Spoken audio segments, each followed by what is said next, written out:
I play Ismay, who is otherwise known as the sort of the villain of the piece. I obviously try not to think of him like that, but he's known as the coward of the Titanic. Brute, J. Brute Ismay is he's called. He is the owner of the White Star Line, and he very much involved in the three ships that came through with Titanic, the Titanic and their sister ships, and it was trying to bring in a new wave of ocean travel, and I like to think was trying to do everything. He did everything by the book, tried to do everything to the best of his ability, but he is known as the one who jumped on the lifeboat at the end and deserted the ship. So that's unfortunately how he's remembered. I can only do what I can do in terms of, I've read all the books, I've listened to the hearings that went on, and there's a lot of reports about him just sat on the lifeboat, staring face forward and ignoring what's going on around him. And that picture was painted because the press and the media need a scapegoat. And they still do that today, don't they? We all look for somebody to blame. I would like to think he knew very well the mistakes he'd made and was deeply sympathetic and apologetic, but it was,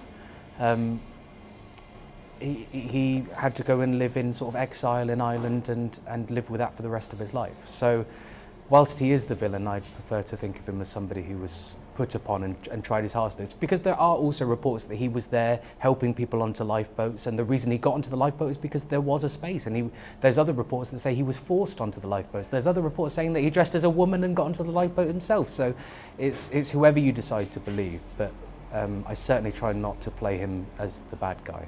We all start with these hopes and these aspirations, and my hope is obviously business orientated, but there's all those people seeking a new life, seeking something in America that they've dreamed and hoped for, fleeing sort of persecuted lands in some regards, and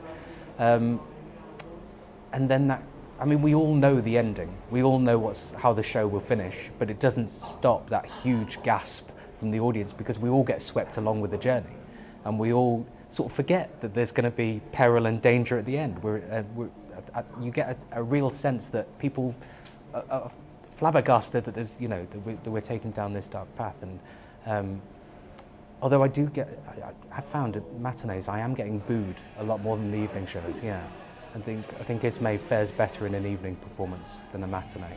Don't come and see the show if you're expecting to see Jack and Rose. This is the real people on the ship. And you do, it's so perfectly written that you just tap in and out of all of these stories and catch them at their finest moment, in the big song dance numbers, or their weakest moment towards the end of the show. So it's a real journey, and you sense that with the audience. The audience is sort of there with us. So it's an amazing thing.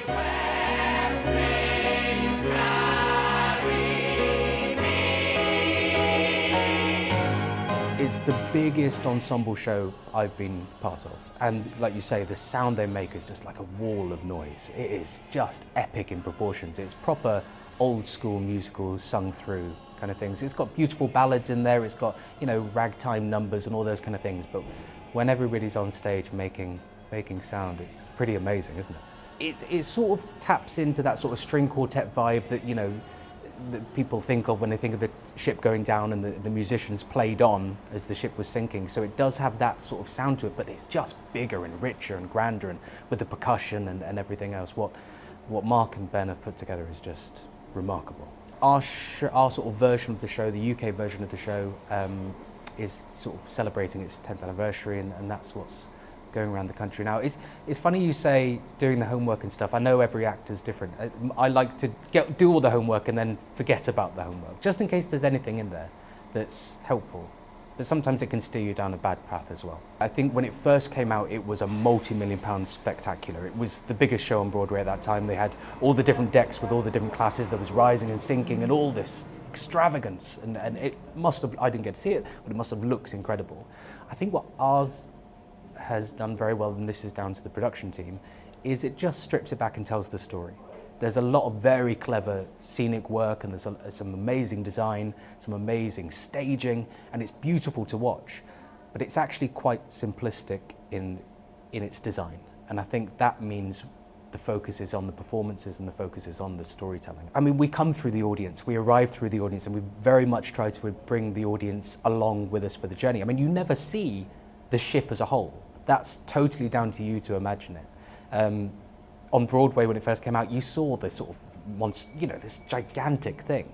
But we let the audience, exactly right, let the audience do some of the work themselves. It's not a show that I knew before I was involved in it, and the second you listen to the recordings, it just sweeps you off your feet. Because like you say, it's one of those big old Broadway sounds. And as soon as you hear that overture, as soon as you hear the music, you go, I'm on board. I get it. On board was not meant to be a pun. You're on board. And it starts with a sort of a big epic 20-minute block of music. And by that point, the audience is on board. It's always such a huge sound from the audience when we finish that section, because we've got them. We're telling the story together, and it's quite an amazing moment.